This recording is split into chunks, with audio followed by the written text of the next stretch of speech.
terekam. Baik, bismillahirrahmanirrahim. Assalamualaikum warahmatullahi wabarakatuh. Waalaikumsalam warahmatullahi wabarakatuh. Oke, kita mulai aja ya. Di sini ada beberapa pertanyaan dari teman kalian. Sebentar, ini udah hadir belum ya? Bentar. Ini dari Fatihah Nabila. Belum hadir ya orangnya ya? Fatihah Nabila belum hadir. Atau coba saya...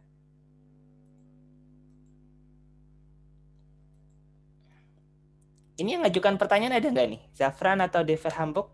Nanya nggak di form? Belum, Kak. Tidak, Kak. Oh, tidak. Oke. Belum, Kak. Belum.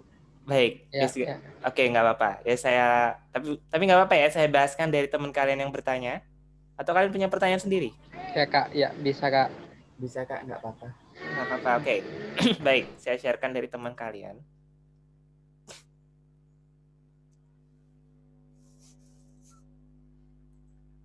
Kelihatan nggak?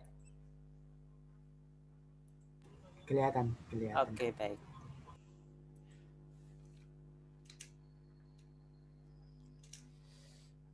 Oke, teman kalian dari ini ya, Fatihah Nabila bertanya tentang apa ini? Dimensi.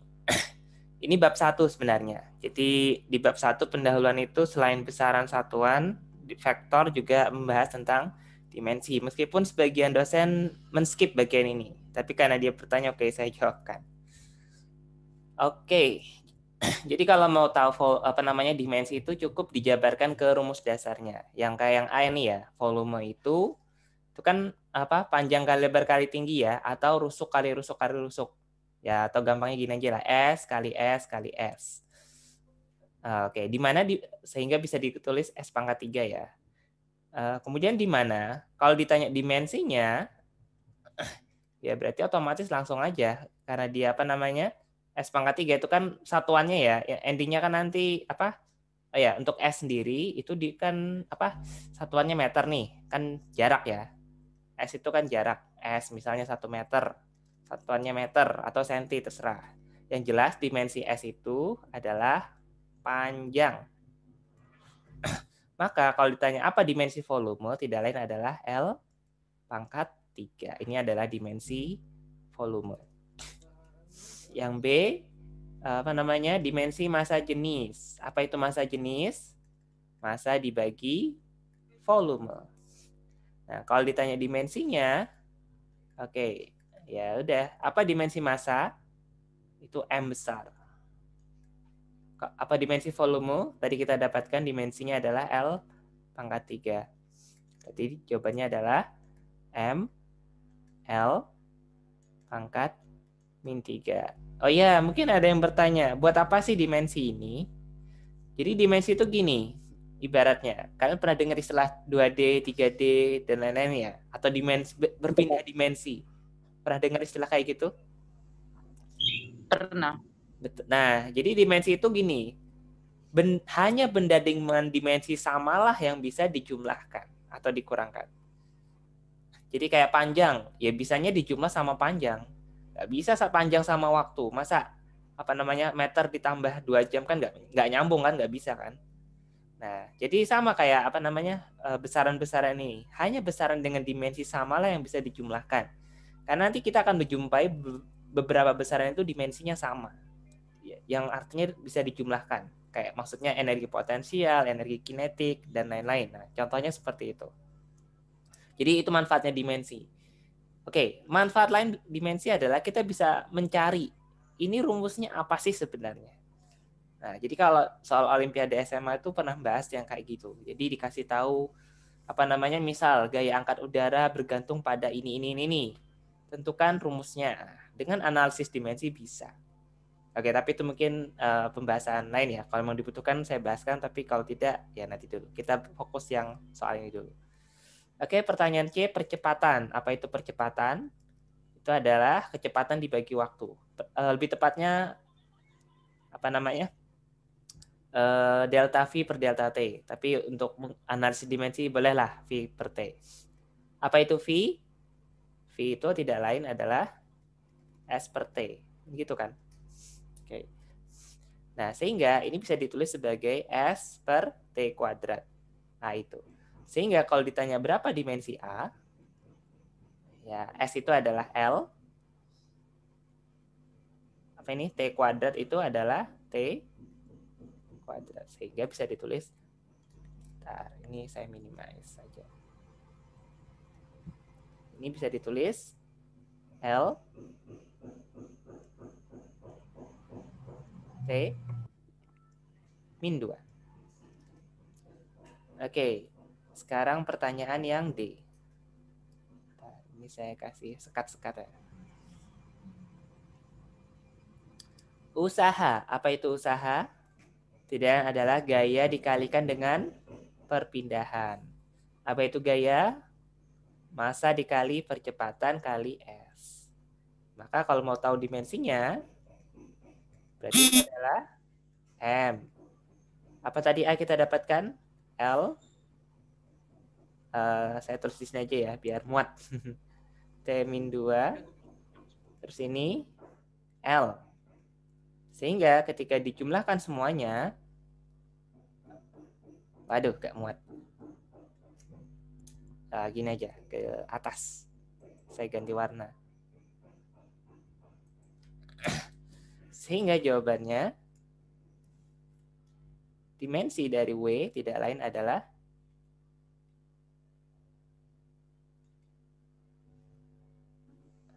M L kuadrat kali dengan T min 2. Sampai sini ada yang mau ditanyakan dari rekan-rekan sekalian? Jadi ini tanya dimensi. Oke, ini Fatia Nabila belum hadir ya? Oke, tapi nggak apa-apa. Ada yang mau ditanyakan nggak untuk pertanyaan dimensi tadi? Oke, tapi meskipun ini agak mundur sedikit, tapi saya rasa nggak masalah ya, karena ini kan rata-rata belum UTS. Kalau UTS kan keseluruhan, jadi baik bab 1, 2, maupun 3 masuk. Oke, asumsi jelas. Oke, sekarang pertanyaan selanjutnya. Sebuah peluru ditembakkan dengan kecepatan 20 meter per sekon kuadrat. Sebenarnya ini keliru ya, karena namanya kecepatan tuh harusnya meter per sekon. Jadi bukan sekon kuadrat, ini keliru. Harusnya 1. Jika sudut elevasi 60 derajat dan kecepatan gravitasinya 10 meter per sekon, nah ini baru 10 meter per sekon kuadrat, tentukan waktu yang diperlukan peluru untuk jatuh lagi ke tanah. Oke. Jadi ceritanya ini namanya gerak parabola ya, atau gerak peluru lah. Jadi ada peluru ditembakkan nih, sudutnya 60 derajat. Ya bagi rekan-rekan kalau ketemu soal kayak gini, saran saya digambar. Biar apa? Biar mengurangi abstraksi. Oke. Nah, kata dia kecepatannya 20 meter, saya ralat ya, 20 meter per sekon, bukan kuadrat. Kemudian gravitasinya 10 meter per sekon kuadrat di 10. Oke. Yang ditanya waktu yang diperlukan untuk jatuh ke tanah. Oke. Nah, jadi gini, apa namanya? Kita bisa pakai 2 pendekatan untuk menyelesaikan soal ini. Ya, mau pakai rumus jadi boleh, tapi pakai logika juga boleh. Apa sih maknanya jatuh? Jatuh itu kan berarti di tanah kan ya? Di sini kan kira-kira. Jadi waktu dari sini sampai ke sini. Gitu kan ya? Aran jada kudung berang nih kan. Iya mulai betas bapak lagu. Ya, mood ya. Oke. Ya mohon maaf saya mood biar agak kondusif. Oke. Arti dari T sampai jatuh itu kan artinya sampai dari sini sampai sini kan. Nah, apa sih kondisi di sini nih? Y sama dengan 0 gitu kan artinya. Kalau peluru sampai tanah gitu kan? Nah, jadi kata kuncinya di situ. Nah, apa persamaan Y pada gerak parabola? Oke, para gerak parabola itu kan terdiri dari 2 gerak ya, sumbu X dan sumbu Y. pada sumbu X dia GLB, pada sumbu X dia GLB, GLB berarti V0X kali T, GLB. Tapi pada sumbu Y, dia GLBB. Namanya GLBB berarti ada percepatan kan ya. Nah, makanya ada min setengah GT kuadrat. Ini GLBB. Nah, kita substitusikan. Maka V0YT min setengah GT kuadrat sama dengan 0. Oke, apa itu V0Y? Kecepatan pada sumbu Y. Nah, gimana nyarinya? V0Y itu tidak lain adalah V0 sin alfa atau theta lah, sama aja. V0-nya tadi 20, katanya sudah elevasi 60 derajat. Oke, sin 60 derajat. Oke, berapa sin 60? Tidak lain adalah setengah akar 3. Berarti jadi 10 akar 3. Oke, maka kita substitusikan. Ini jadi 10 akar 3 kali T min 5T kuadrat sama dengan 0. Ini bisa difaktorkan jadi T 10 akar 3 min 5T sama dengan 0. Berarti T1 sama dengan 0. T2 itu dari 10 akar 3 min 5T sama dengan 0. Maka T adalah pindah ruas ya, 5 dibagi dengan 10 akar 3. Oke, ini didesimalkan sendiri lah, ini jadinya berapa sekon. Ini cara pertama. Oh ya, sebentar. Kok Pak ada 2 jawaban, ada 0, ada yang satunya. Nah, jadi secara matematis penyelesaiannya seperti ini. Karena ini kan persamaan kuadrat. Tetapi secara fisis kan bisa dilihat nih. 0 itu kapan sih? Ya saat di sini dong. Jadi memang betul pada saat dia berada di tanah tuh ada 2 waktu. Yaitu saat kondisi mula-mula sama kondisi saat jatuh kan. Nah, jadi ini menggambarkan fenomena yang di sini. Sementara yang ini 5 dibagi 10 akar 3 itu menggambarkan fenomena ketika jatuh. Ini cara pertama. Ada yang mau ditanyakan dulu untuk cara pertama?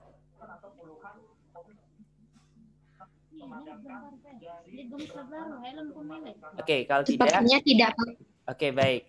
Saya ke cara kedua. Cara kedua adalah dengan pendekatan tinggi maksimum. Jadi ini kan kelihatan nih, namanya T sampai jatuh lagi. Itu kan artinya 2 kalinya ini kan, 2 kali titik tertinggi kan. Nah, ini kalau saya bagi 2, ini 1, ini 2. Nah, 1 dan 2 itu sama. Maka bisa kita tulis T jauh itu tidak lain adalah 2 kali waktu maksimum.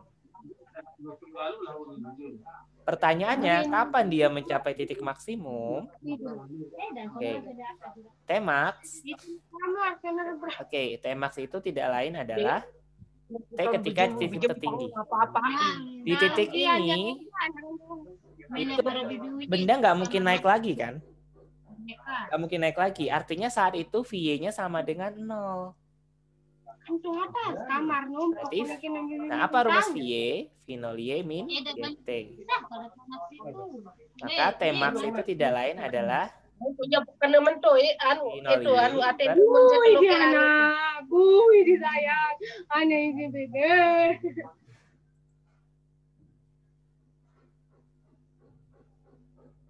Oke. Nah, oke, ini penurunannya ya. Kalau teman-teman nggak mau ribet-ribet, ya nggak apa-apa sih ngapal ini. T maksimum itu V0Y per G. Berarti T jauh adalah 2 G. 2 kali V0Y tadi apa namanya? 10 akar 3 per Oh. Maaf, ini kebalik ya. 10 akar 3 per 5. Maaf, ini kebalik. Pindah ruas jadinya 10 akar 3 per 5. Oke, maaf, ini keliru sedikit. Nah, ini dibagi dengan 10. Nah, jawabannya tidak lain adalah 502. Iya, jauh pakutan. Memang sekolah.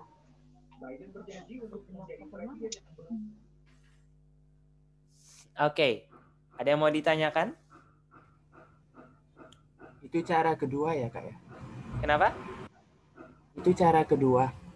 Ya, ini cara kedua. Hasilnya sama aja, insya Allah. Oke kak.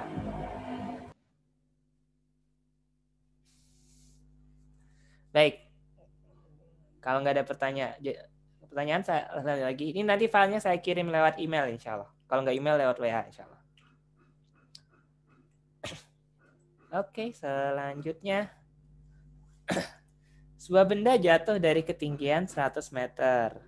Jika percepatan gravitasi ya, bukan gratifikasi. Ini mungkin dosennya kurang konsentrasi menulis. Oke. Kalau gratifikasi itu pemberian uang tapi tidak jelas asal usulnya. Nah, kalau pejabat tidak boleh menerima yang kayak gini-gini. Itu gratifikasi namanya. Harus dilaporkan KPK biar selamat. Jadi kalau tiba-tiba ada transfer uang masuk tapi nggak jelas pemiliknya siapa, itu kalian harus hati-hati kalau sudah jadi pejabat. Tapi kalau masih mahasiswa ya aman-aman aja lah. Oke. Ketinggian 100 meter. Ini juga kok kegiatan. Ketinggian. Oke, baik. Tapi ya ini ya hebatnya otak manusia ya. Meskipun tulisannya keliru, kita bisa tahu gitu maksudnya apa. Oke, pertama kita gambar seperti biasa. Jadi ada benda ketinggian 100 meter nih. Ini 100 meter. Jatuh. Terus yang ditanya adalah kecepatan saat 2 sekon, jarak tempuh selama 2 sekon, ketinggian oke. Nah, pertama kecepatan saat 2 sekon. Ini kan gerak jatuh bebas nih. Apa sih gerak jatuh bebas? Berarti kan dia jatuh. Kenapa sih jatuh? Karena gravitasi kan? Karena dia mendapat percepatan gravitasi. Nah, di dalam rumus kinematika atau ya boleh lagi parabola ya. VT itu kan V0 plus AT. Jadi gini teman-teman semua, aslinya rumusnya itu nggak banyak. Cuman di kasus khususkan saja sehingga jadi kelihatan banyak. Aslinya kalau kita paham dasarnya, ya rumusnya cuma 3 aslinya kinematika itu. Kalau nggak S sama dengan V0x plus V0xt S adalah V0t plus setengah AT kuadrat. V adalah V adalah V0 plus AT. Ya hasilnya 2 ini aja sih. Atau bolehlah tambah yang ketiga. V0 kuadrat plus 2AS. Hasilnya cuma ini. Cuma nanti kadang S ini diganti X, kadang diganti Y. V jadi VY, VX. Ya kayak gitu-gitu aja muter-muter. Nah, itulah kenapa saya menyarankan kalau fisika itu jangan ngapal rumus. Kalau ngapal toh itu gampang hilang. Tapi kalau kita paham apa sih makna simbol, apa sih makna hubungan di dalam persoalan ini, maka gampang, apa aja bisa dicari. Oke, ya seperti kasus ini. Ini kan rumus aslinya ini. Cuman dalam kasus ini dia pakai gravitasi. Maka V adalah, namanya jatuh bebas itu kan berarti kecepatan awalnya 0. Nah, siapa yang menjadi percepatan? Gravitasi, berarti 10. T-nya dia bilang 2. Maka jawabannya adalah 20 meter per sekon. Ini soal yang A. Oke, sekarang soal B. Jarak tempuh benda selama 2 sekon. Ya sama, pakai rumus ini aja nih. Berarti yang B, S adalah V0T plus setengah AT kuadrat. V0-nya 0. Tambah setengah kali 10 kali 2 kuadrat. Berarti 5 kali 4. Jawabannya adalah 20 meter. Ini jarak tempuhnya. Berarti 2 sekon anggap di sini ya. Ini 2 sekon berarti segini 20 meter. Ini saat T 2 sekon, ini saat 0. Nah. Terus pertanyaan C, ketinggian benda saat T sama dengan 2 sekon. Ketinggian berarti ini yang ditanya. Yaudah sisanya dong. C adalah, ya ini ya, maksudnya kadang fisika tuh nggak melulu rumus. Kadang dengan gambar visual kita bisa hitung. Oh, ini maksudnya gini. Nah, ini kan kelihatan nih, yang dimaksud ketinggian ini kan H. H berarti tidaknya adalah yang 100 ini, ya sebut saja H0 lah. Dikurangi dengan jarak tempuh ini kan, jarak tempuh tadi barusan. Ya sebut saja bolehlah Y atau S, itu simbol aja. Jadi bukan simbol yang penting, tetapi kita paham nggak makna simbol itu? Oke, 100 min 20, berarti jadi 80 meter. Simbol ini boleh kalian ganti sesuka hati. Yang penting dijelaskan gitu. Dan kalau bisa dosen paham maksudnya apa nih simbol. Jadi yang saya maksud ini H, ini H0. Ini Y. Nah, jadi jelas ya. H itu yang mana, H0 yang mana, Y yang mana. Oke, sekarang pertanyaan D, kecepatan benda saat tiba di tanah. Oke, bolehlah pakai rumus yang ini. Oke, D. Jadi gini, teman-teman sekalian. Jadi gini, cara menjawab pertanyaan itu adalah cek apa sih yang diketahui, terus cek apa yang ditanya. Nah, terus cek kira-kira persamaan apa sih yang menghubungkan antara yang diketahui dan ditanya. Itu nanti akan kerasa sendiri. Kalaupun nggak kerasa, ya coba aja masukin satu-satu, nanti akan ketemu mana yang paling tepat. Nah, ini kan yang ditanya kecepatan akhir nih, berarti kan V. Terus tiba di tanah, berarti kan S-nya tahu nih, 100 meter. A-nya juga tahu. Nah, ini pasti nih yang cocok nih.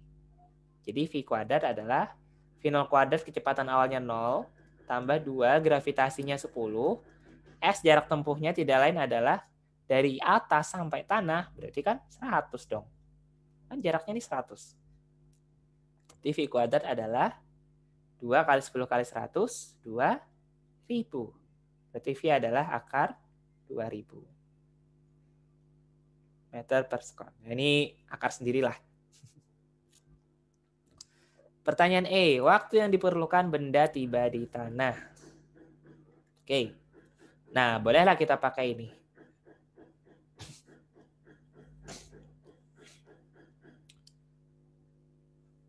V adalah V0 plus AT. Berarti akar 2000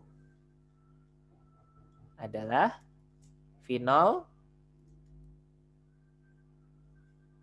V0-nya 0 tambah A-nya 10, T-nya nggak tahu. Kan gitu. Berarti A-nya 10, T-nya yang ditanya. Berarti akar 2000 bagi 10 itulah T. Ya, seperti itu. Jadi ya muter-muternya rumus kinematika aja aslinya. Ada yang mau ditanyakan?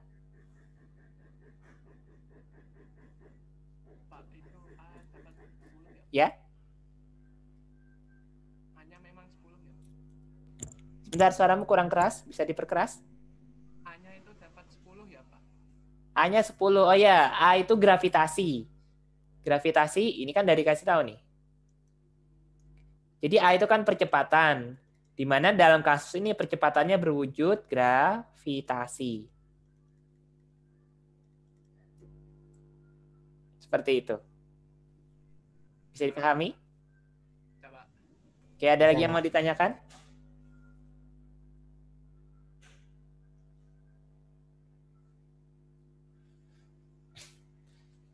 Oke, kalau tidak ada, saya ke soal dari teman kalian yang lain. Ini ada yang ngirim soal. Bentar.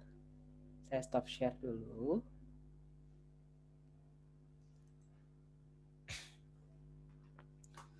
Oke, siapa yang ngirim soal? Ada yang hadir di sini nggak?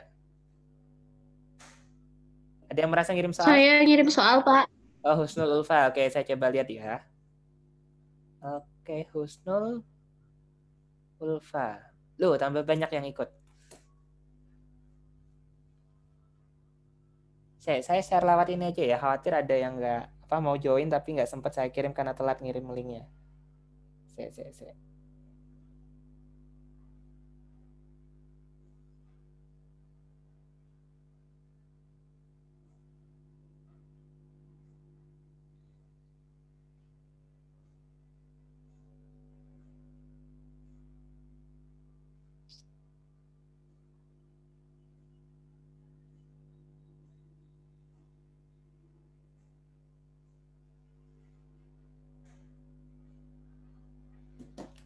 Oke, Husnul Ulfa.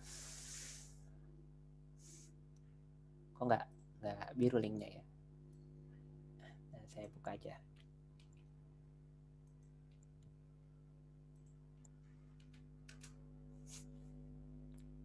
Oh, tidak bisa. Sepertinya ada kesalahan upload.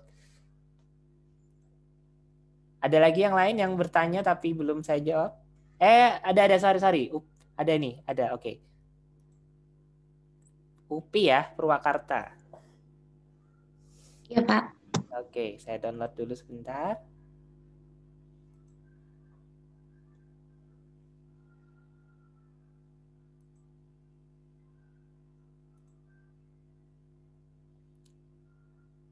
Mana Zoom?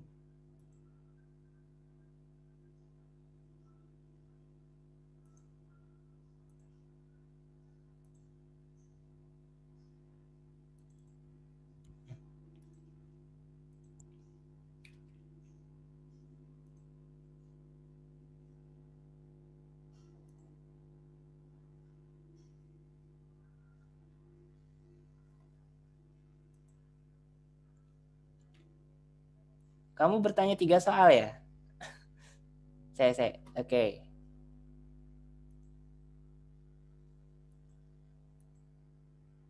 Kita share.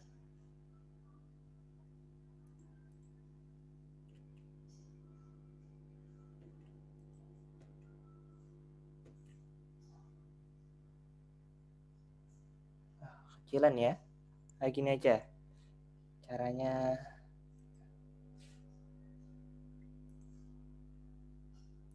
Nah, gini aja. Kelihatan ya? Kelihatan, Pak. Oke. Dalam 25 menit, seorang pria berlari 2,4 km di atas treadmill menghadap timur. Jika dia mati posisinya terhadap long gym, tentukanlah perpindahan kecepatan rata-rata. Oke, saya potong dulu. Copy, stop share.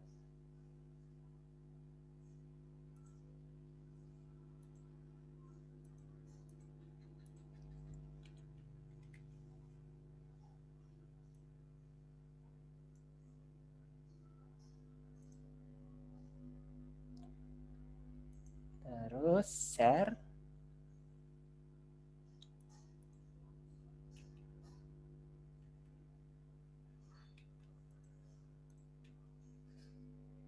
Ini ya. Dalam 25 menit berlari 2,4 kilo.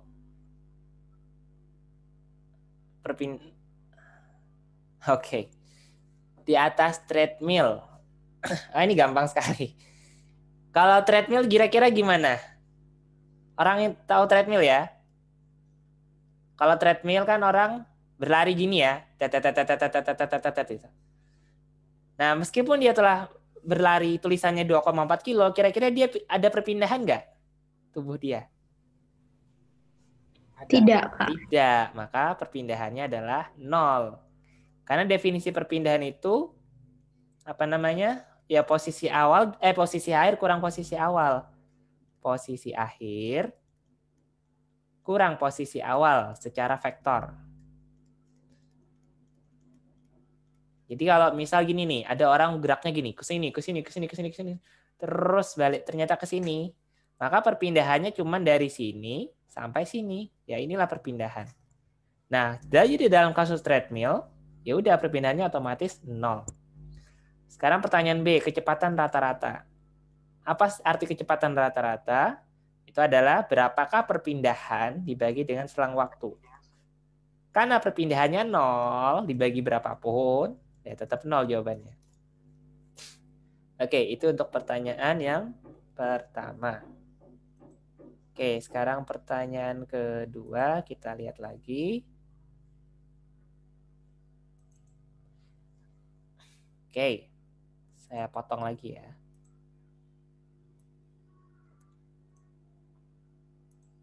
Lili berjalan lurus dari rumahnya menuju gimnasium 2,8 kilo dengan kecepatan 6 km per jam. Begitu sampai, dia langsung berbelok dan berjalan pulang dengan kecepatan 7,7 km per jam karena ternyata tutup. Berapa besarnya kecepatan rata-rata? Berapa besar kecepatan rata-rata Lily selama dalam waktu 35 menit?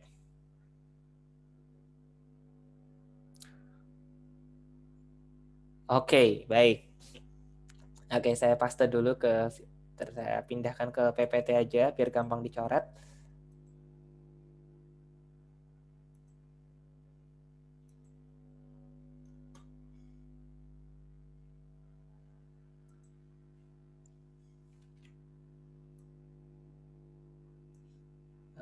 Oke. Ya mohon maaf ya yang lain ya. Maksudnya idealnya memang pertanyaannya sebelumnya, makanya kan kenapa saya minta pertanyaan dikirim di link biar cepat. Oke. Ya, tapi mungkin ya saya terlalu mendadak juga mungkin tadi. Jadi mohon maaf agak persiapan kurang sip. Oke. Jadi gini, ceritanya bentar, pennya belum main.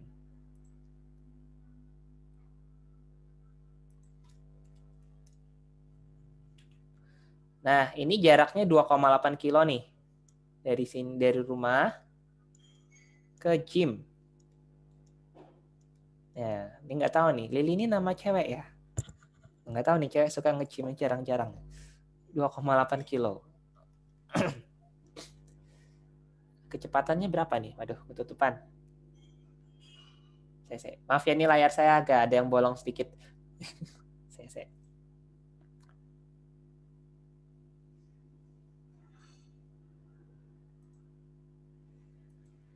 Kecepatannya 6 km per jam. Oke, baik.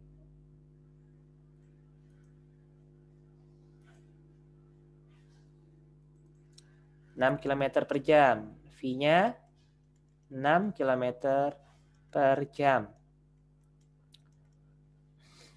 Nah, pertanyaan pertama, besarnya kecepatan rata-rata. Ini karena nggak ada keterangan waktu, berarti asumsinya dari awal sampai akhir. Karena posisi akhirnya ternyata rumah, kan katanya pas sampai kosong. Jadi dia gerak ke sana, habis itu balik lagi. Maka kalau pertanyaan A, berarti delta S per delta T, karena perpindahannya 0, jadi bagi berapapun jadinya 0. Ini 0 juga. 0 meter per sekon. Atau per kilometer per jam, sama aja. Untuk pertanyaan B, ini sudah dikasih waktu. Selang waktu 35 menit. Oke, pertanyaannya adalah 35 menit itu sampai mana? Nah, itu yang perlu dijawab. Nah, kan dia bilang dia kecepatannya berapa? 6 km per jam. Nah, kita cek ini. Butuh waktu berapa lama sih satu kali perjalanan? Oke, S kan V kali T. Berarti T adalah S per V kan gitu. Ini 2,8 kilo. Ternyata kecepatannya 6 km per jam. Oke, 28 dibagi 6. Wah, angkanya ini kurang sip ya.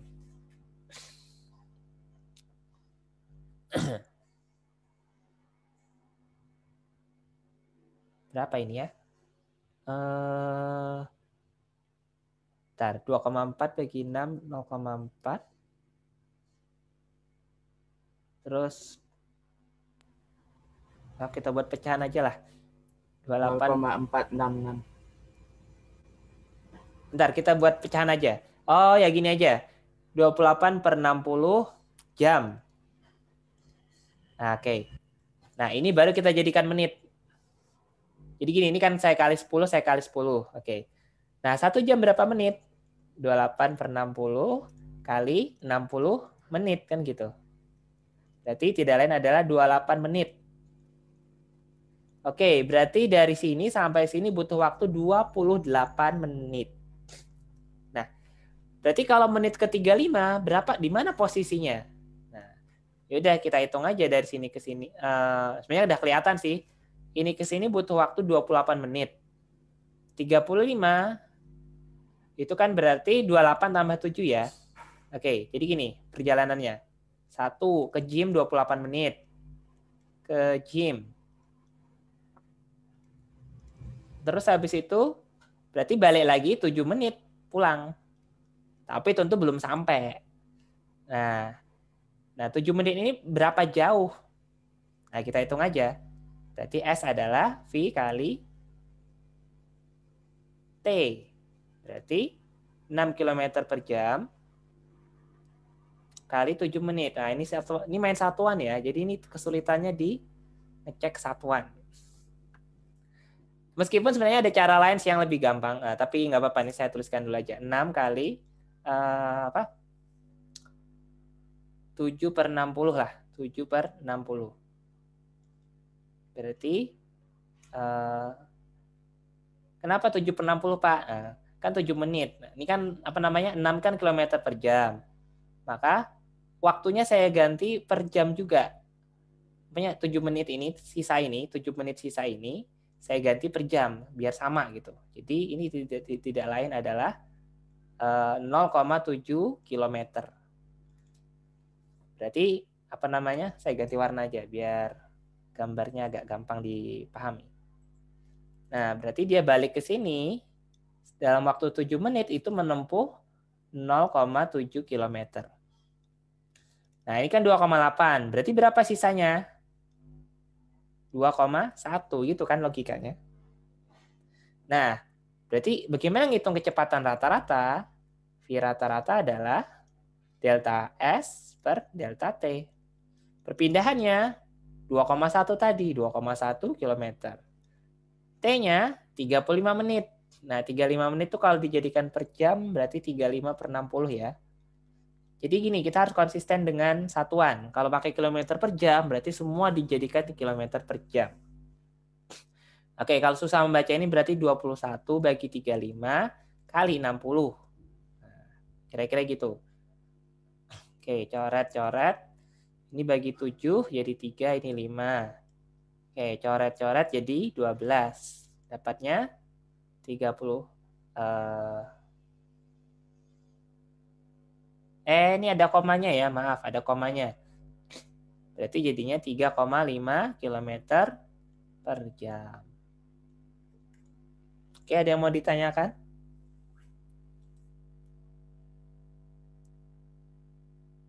Husna? Pak, izin bertanya. Silakan. Bagi yang 2A itu jaraknya itu nggak mungkin nol nggak sih, Pak? Karena kan dari jarak yang pertama dari Lili ke tempat gimnasium itu 2,80. Kemudian jarak kedua juga 2,80 km nggak sih, Pak? Gitu. Nah, ini makanya apa definisi kecepatan? Kecepatan itu adalah perpindahan dibagi waktu. Apa itu perpindahan? Titik akhir dikurangi titik awal. Titik akhirnya di rumah, titik awalnya di rumah. Sini sampai sini. Nah, berarti kan nggak pindah tempat dong. Karena titik akhirnya di rumah lagi. Kan dia pulang katanya, karena gymnya tutup. Nah, karena itulah perpindahannya 0. Kecuali kalau pertanyaannya kelajuan rata-rata. Nah, kalau pakai kata-kata kelajuan, itu berarti semua lintasan ditempuh, dihitung. Berarti nanti berjalan 2,8, balik lagi 2,8, berarti jadi 5,6. Nah, itu 5,6 dibagi. Tapi karena pertanyaannya kecepatan, berarti pakai perpindahan. Di mana perpindahan tadi, kalau dia nggak endingnya tetap sama saja ketika pergi, ya berarti 0. Gitu, Husna. Siap, paham, Pak. Terima kasih. Oke, sama-sama. Yang lain ada yang mau ditanyakan?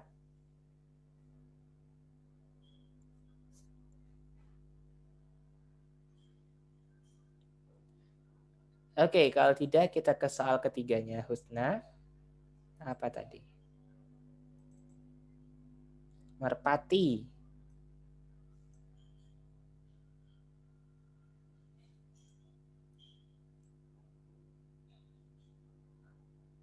Merpati terbang kecepatan, oke. Merpati terbang dengan kecepatan 36 km per jam. Terus, ini saya screenshot aja, biar gampang. Saya pindah ke PPT.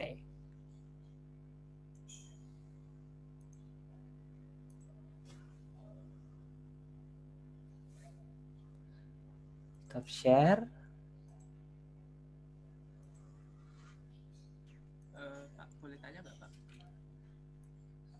Ya, silahkan.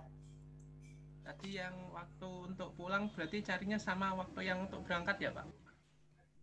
Waktu untuk pulang, pertanyaan B kah maksudnya? Ya, yang tadi Pak. Bentar, saya coba sharekan dulu.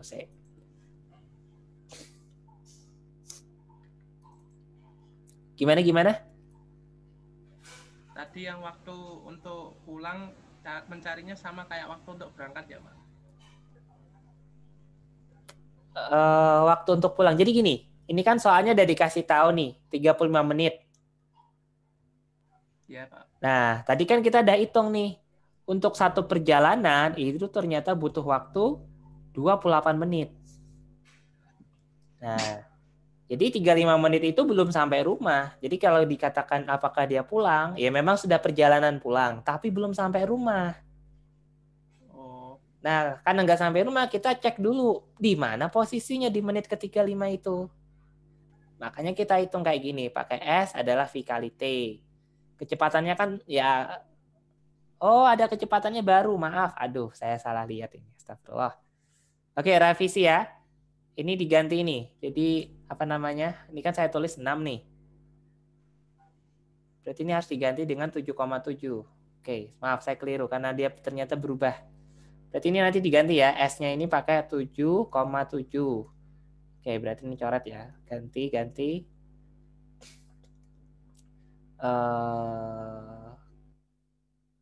Berapa ini ya? 7,7 kali 7 per 60.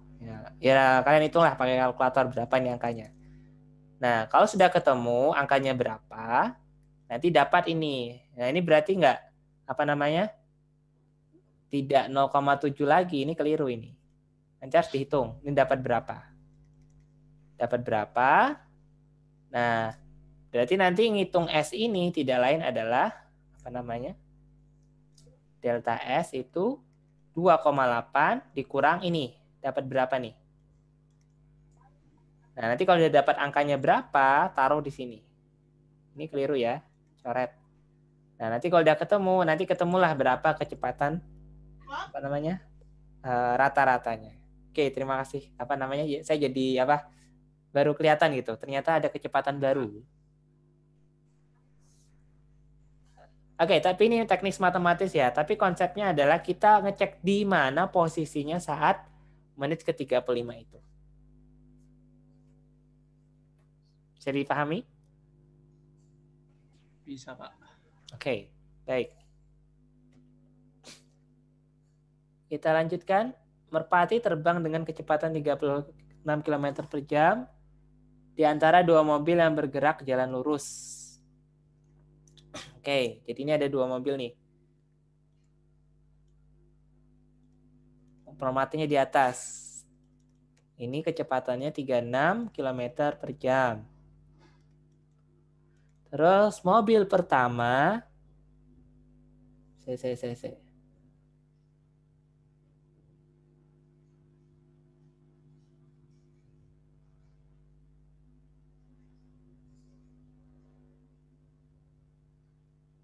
ini kok kayak soal kemarin ya? Saya sebentar ya, ini kalau pojok kiri ini saya ketutup. Bentar. Merpati terbang kecepatan 36.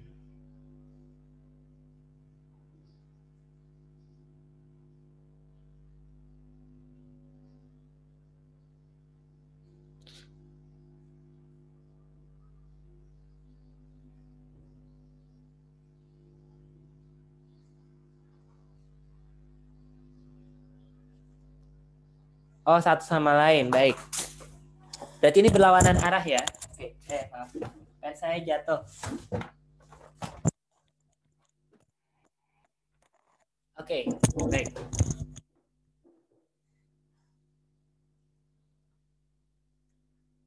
Oke, baik. Jadi gini ceritanya. Jadi jaraknya ini katanya 40 km.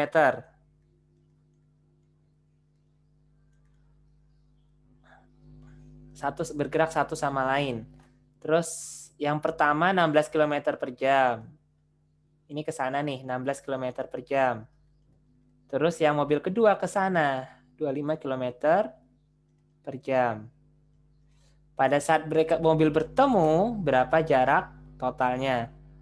Berapa perpindahan bersih yang diterbangkan oleh merpati? Oke. Ini ya kira-kira kalau dipahami ya. Bentar, saya coba baca lagi, khawatir keliru. Menuju satu sama lain, ya betul. Kalimatnya begitu harusnya berlawanan arah karena menuju satu sama lain. Karena nanti ada kasus yang dia bergerak searah. Jadi ke kanan tapi saling berbalapan. Oke. Pertanyaannya adalah berapa jarak totalnya? Sebenarnya ini butuh diperjelas. Yang dimaksud total ini total siapa? Apakah si merpati? Tapi enggak sih, kalau merpati kan ada ini nih, ada kalimat ini nih.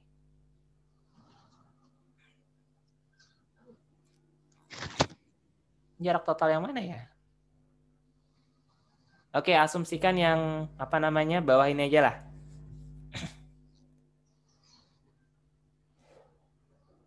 Baik. Jadi kalau soalnya seperti ini, bisa pakai perbandingan kecepatan lah. Kan ini kalau katanya kan 40 km, terus bergerak satu sama lain. Ini kenapa saya asumsikan berlawanan arah? Karena kalau arahnya kalau arahnya dia tidak kalau dia searah itu nggak akan menyusul. Kan mobil pertama kecepatannya 16 kilo, yang kedua 25 km. Jadi nggak akan nyusul. Kalau modelnya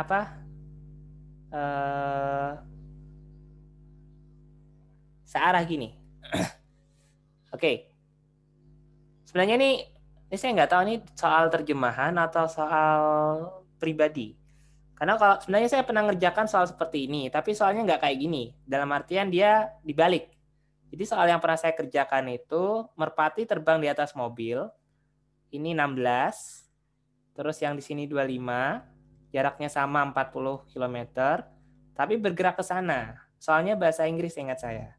Ini 36 km per jam. Apakah seperti ini atau kayak gini? Nah ini dua kemungkinan ini. Yang dimaksud soalnya itu yang mana? Yang ini atau yang ini? Oke. Ya itu ya, memang susahnya fisika atau tantangannya fisika itu adalah menerjemahkan kalimat. Jadi buat dosen juga nggak mudah nih bikin soal ini. Karena salah kata itu akan bisa berinterpretasi yang berbeda seperti itu.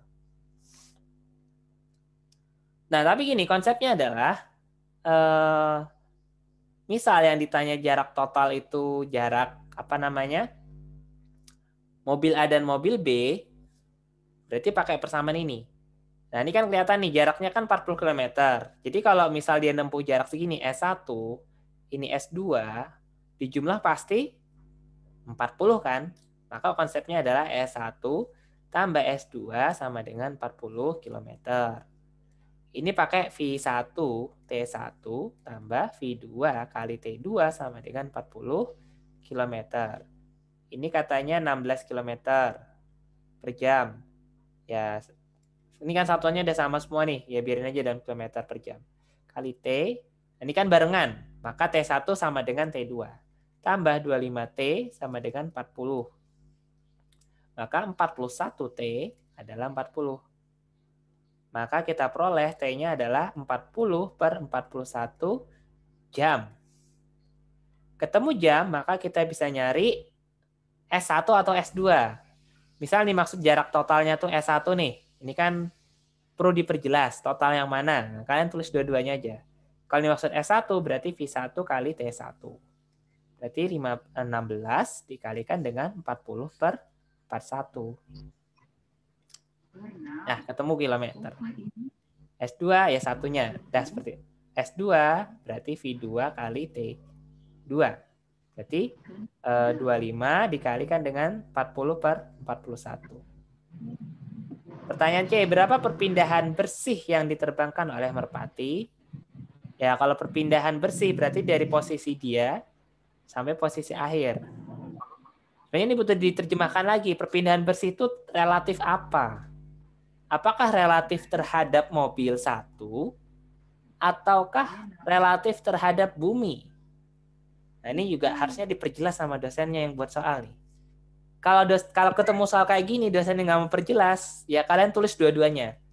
Jika yang dimaksud perpindahan bersih adalah terhadap bumi, berarti S merpati, sebut saja SM1 ya, kondisi 1 tadi, kondisi apa? Dari bumi, SMB lah, SMB, sorry. Jarak merpati dari bumi, relatif terhadap bumi. Berarti kecepatannya 36 kali 40 per 41 km. Kalau yang dimaksud adalah perpindahan bersih relatif terhadap mobil satu, ya berarti pakai selisih kecepatan rata-ratanya. Kalau terhadap mobil satu berarti 36 dikurangi 16 dikalikan dengan 40 per 41. Nah, itulah apa namanya? Berarti 20 kali 40 per 41 km. Kira-kira seperti itu. Ada yang mau ditanyakan? Untuk asumsi pertama. Jadi gini, terkadang memang dosen itu pernah keliru dalam bikin soal, itu sangat mungkin. Nah, terus kalau salah apakah kita tinggal? Ya nggak gitu. Kalau ketemu kasus seperti ini, cara menyelesaikannya adalah selesaikan tapi tulis asumsi yang kita inginkan sehingga soal ini bisa diselesaikan. Nah, jadi kan kayak tadi nih asumsi saya apa namanya yang dimaksud adalah perpindahan ini bisa perpindahan karena merpati terhadap bumi atau perpindahan merpati terhadap mobil satu. Oke, ada yang mau ditanyakan?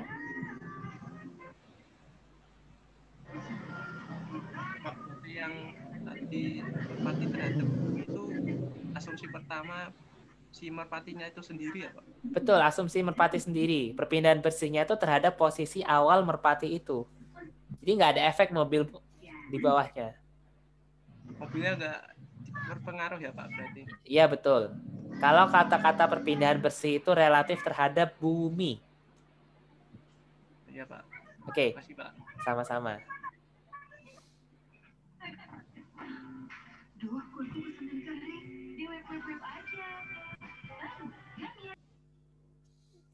Oke, sekarang bagaimana kalau kasusnya asumsi 2? Kalau asumsi 2 berarti mereka kejar-kejaran. Nah, ini harus dibalik ini. Angkanya ini jangan, karena ini nggak akan kesalip. Kecuali kalau yang nyalip itu si merpati ya, itu lain hal.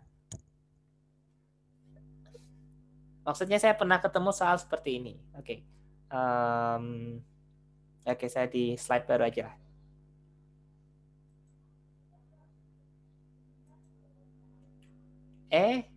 Kok habis? Maaf. Ini harus saya tambah slide-nya dulu.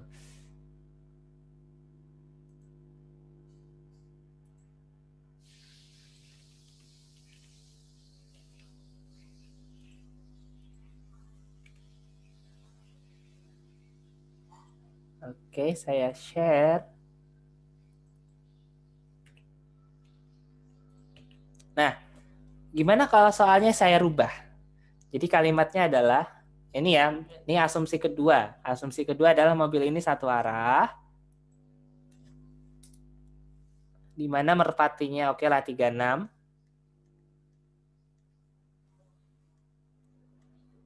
Ini merpati. Terus di bawahnya ini ada mobil, ini 40 km. Ini mobil 2. Nah, kalau mobilnya ketemu, ya mau nggak mau berarti harusnya ini yang 25. Ini yang 15. Karena kalau dibalik nggak akan ketemu. Ini kalau searah ya.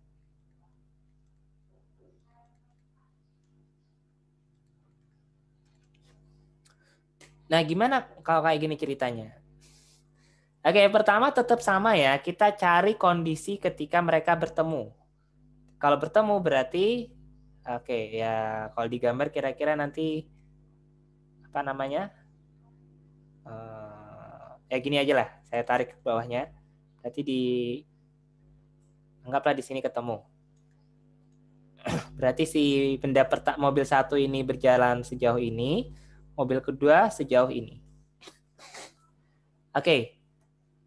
Nah, dalam fisika itu yang penting adalah kita pahami fenomenanya apa.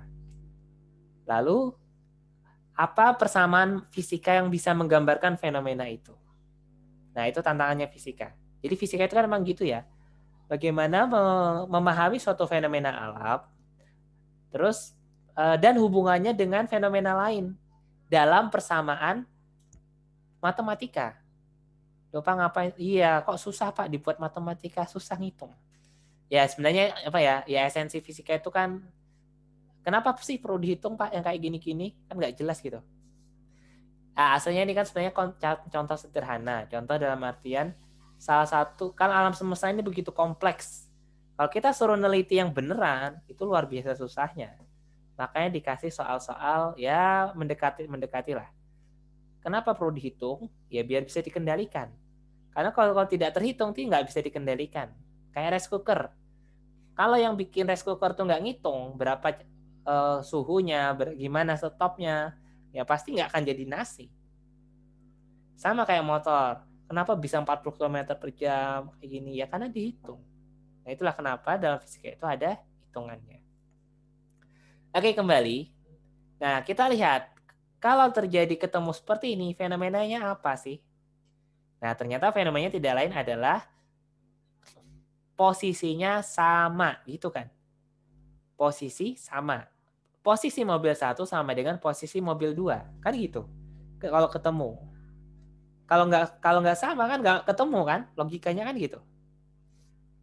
Nah, tinggal kita masukkan persamaannya. S1 berarti V1 kali T1.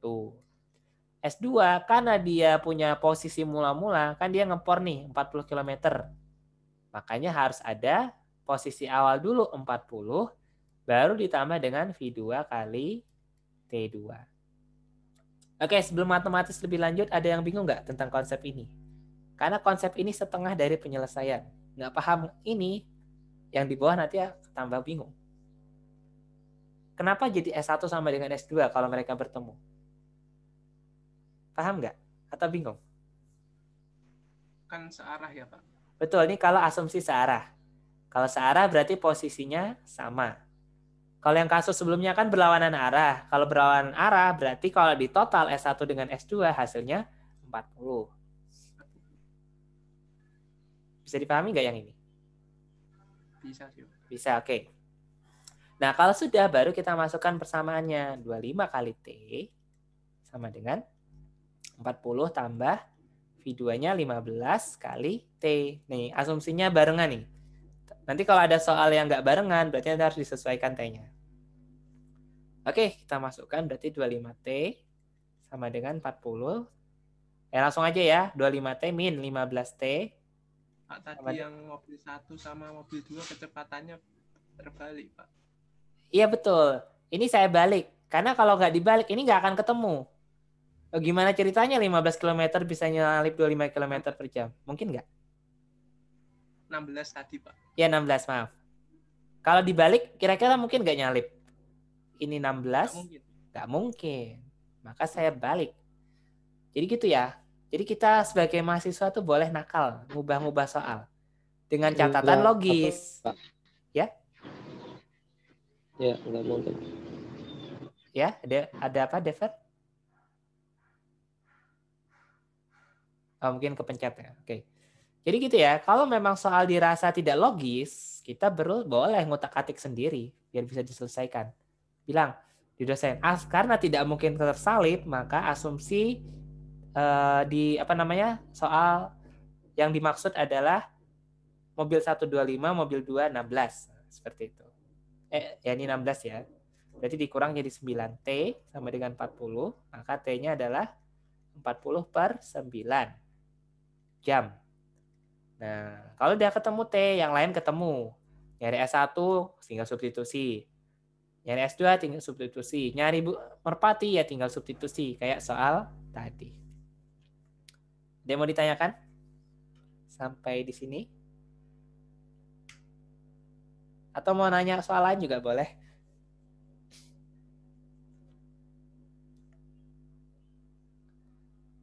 Sampai sini paham? Siap paham, Pak. Terima kasih. Ya, sama-sama. Oke.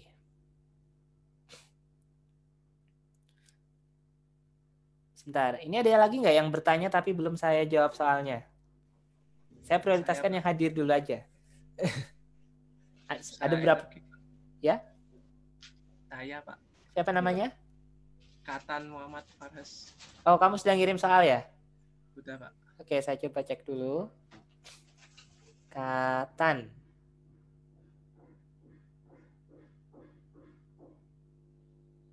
Mana Katan? Oh, ini ya.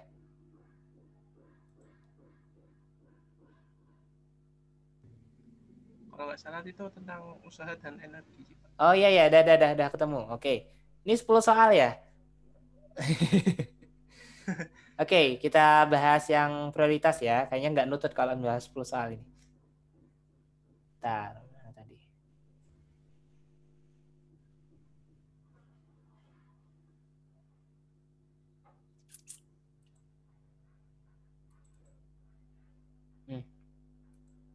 Nah, ini dia.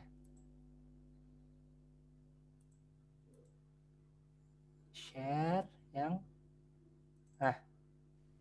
salah. Ini kelihatan nggak? Ini soalmu ya, Katan?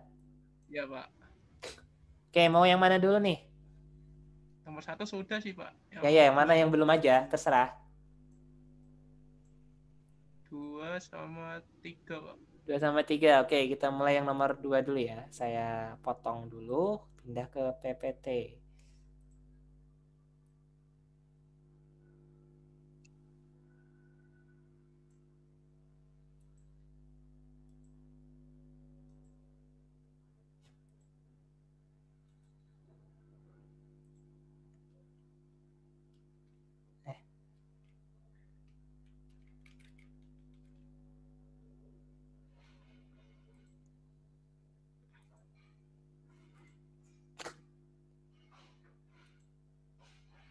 Salin.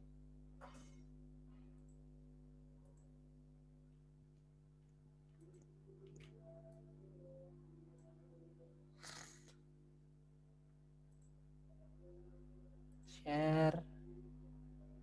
Oke.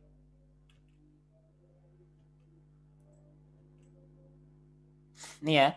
Sebuah gaya F2X plus 4 diberikan pada benda massa 5 kilo bergerak posisi X1 sama X5.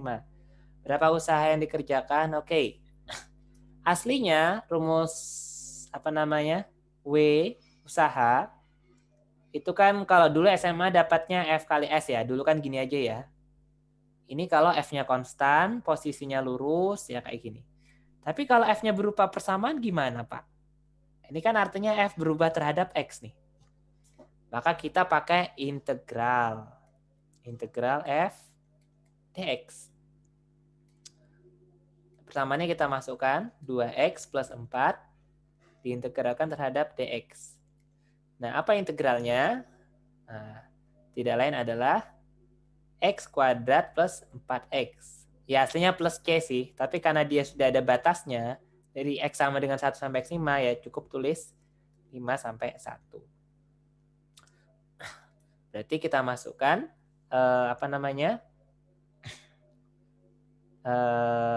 ini ya, 5 kuadrat plus 4 kali 5 dikurang dengan 1 kuadrat plus 4 kali 1. Sama dengan 25 tambah 20 berarti 45 ya. Dikurang dengan 1 tambah 4, 5. Ini adalah 40 joule. Paham, Katan? Integral atau bingung? Paham, Pak. Paham. Sampai sini paham? Sampai 40. Oke. Pertanyaan B, perubahan energi kinetik. Ya, jadi W itu juga delta EK. Ini udah dapat nih. Oh ya udah, ini kan dia minta perubahan energi kinetik. Ya sudah, selesai. Jadi delta EK-nya adalah energi kinetiknya adalah 40 joule. Kecuali kalau pertanyaannya berapa kecepatan akhir, nah itu harus dihitung. Tapi karena dia nggak nanya kecepatan akhirnya, ya sudah langsung delta EK ini jawabannya. Karena dia bilang energi kinetik awalnya benda diam, berarti kan EK2 min EK1 sama dengan 40. Karena ini 0, yaudah berarti EK2, EK akhir 40 Joule. Kalau misalnya dia tanya berapa kecepatan akhirnya, ini saya nambah-nambahin ya. Ya V, ya itu kan EK itu kan apa namanya? Setengah MV kuadrat. EK-nya 40, setengah kali 5 kali V kuadrat. Pindah ruas berarti 80/5 adalah V kuadrat. Berarti V kuadrat adalah 16, V adalah 4 meter per sekon. Jadi kalau ditanya kecepatan akhir, ya ini jawabannya. Bisa dipahami, Kapan? Bisa, Pak. Pak, tadi itu yang EK2 kurangi EK1 hasilnya jadi apa, Pak? EK biasa ya, Pak? Ya EK2, kan yang ditanyakan misalnya yang ditanya energi kinetik akhir, misal. Ya. Tapi kalau dia cuma minta perubahan energi kinetik, aslinya sampai sini dah cukup. Sampai sini dah cukup nih. Karena dia minta perubahannya. Tapi kalau dia nanya energi kinetik akhir, ya seperti ini. Tapi dengan catatan awalnya benda diam. Tapi kalau nggak diam, berarti nanti EK1 harus dihitung dulu berapa. Nah, nanti baru dipindah ruas, ketemulah EK2-nya berapa. Ini tambahan aja, kalau soalnya dimodifikasi. Ya, Pak. Berarti kecepatannya 0 ya, Pak? Kecepatan awalnya 0, tapi kecepatan akhirnya 4. Ya, Pak. Masih ya, Pak? Sama-sama. Oke, sekarang nomor berapa tadi, Fatan? 3, Pak. Nomor 3. Oke, saya screenshot lagi.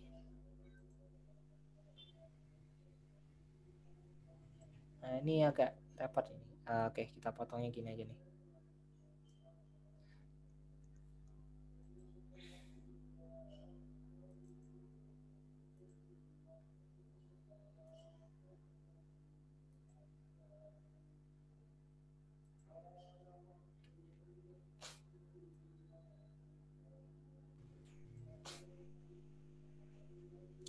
Pak, kalau berarti tadi fungsinya ada X atau Y tinggal dinaikkan aja ya, Pak? Iya, betul. Gimana ulangi? Kalau ada persamaan gayanya tadi tinggal dinaikkan aja lalu disubstitusikan ya, Pak? Kalau ya, betul. tahu. Betul. Seperti itu aja. Ya, Pak. Terima kasih, Pak. Sama. Baik. Sebuah bola massa setengah kilo dilemparkan dari gedung ketinggian awal 60 meter. Terus kecepatan awalnya V. Bola mencapai ketinggian maksimum 20 meter dari puncak gedung dan jatuh mencapai dasar tanah. Dengan menggunakan hukum kekekalan energi mekanik, hitunglah komponen kecepatan awal bola V0 apabila komponen VY. Jika komponen VX sebesar 30 meter per sekon. Usaha yang dilakukan oleh gaya gravitasi selama bola dilemparkan hingga mencapai tanah. Oke.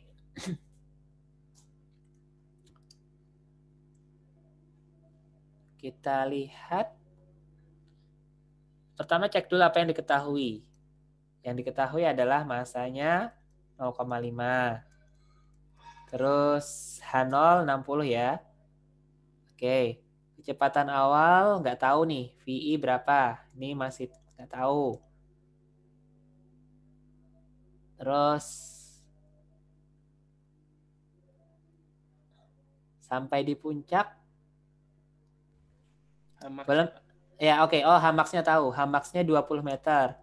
Hmax relatif ya, 20 meter. Nah, yang ditanya komponen kecepatan awal Y. Oke. Bila komponen Vx, oke, diketahui Vx-nya tahu. Vx-nya 30 meter per sekon. Oke, nah ini kata kuncinya adalah di Hmax. Apa itu Hmax? Itu posisi tertinggi kan ya. Itu ada rumus jadinya sebenarnya. Kalau nggak mau rumus jadi sih boleh aja sih pakai nyari Tmax-nya dulu. Terus baru diuraikan. Ya boleh, tapi kayaknya lebih gampang pakai ini, VY kuadrat per 2G. Nanti ditanya dari mana, Pak? Ya, bisa diturunkan. Karena Tmax itu kita dapatkan V0Y per G. Kayak tadi saya penurunannya ya. Nah, ini kalau disubstitusikan ke persamaan Y adalah V0Y T min setengah GT kuadrat. Ini kalau substitusikan T ini ke sini, nanti diperoleh nilai ini. Yaitu kalau ditanya penurunannya. Oke, tapi saya percepat aja. Oke, berarti H max-nya 20, VIY nggak tahu, per 20. G-nya 10 ya, berarti pindah ruas, berarti 400 adalah VIY kuadrat. Berarti VIY tidak lain adalah akar 400 atau 20 meter per sekon. Nah, berarti berapa kecepatan awal bola, komponen kecepatan awal bola. Nah, berarti kalau yang tanya V, itu kan berarti adalah VIX. Karena dia pakai VI ya. Kalau saya biasanya V0, sama aja sebenarnya. Kita samakan saja dengan soal. Berarti 20 kuadrat tambah 30, X-nya 30 ya, maaf. 20 kuadrat. Berarti akar 900 tambah 400. Akar 1300. Ya, ini dicari sendiri ya. Oke, usaha yang dilakukan oleh gaya gravitasi selama bola dilemparkan hingga mencapai dasar tanah. Oke.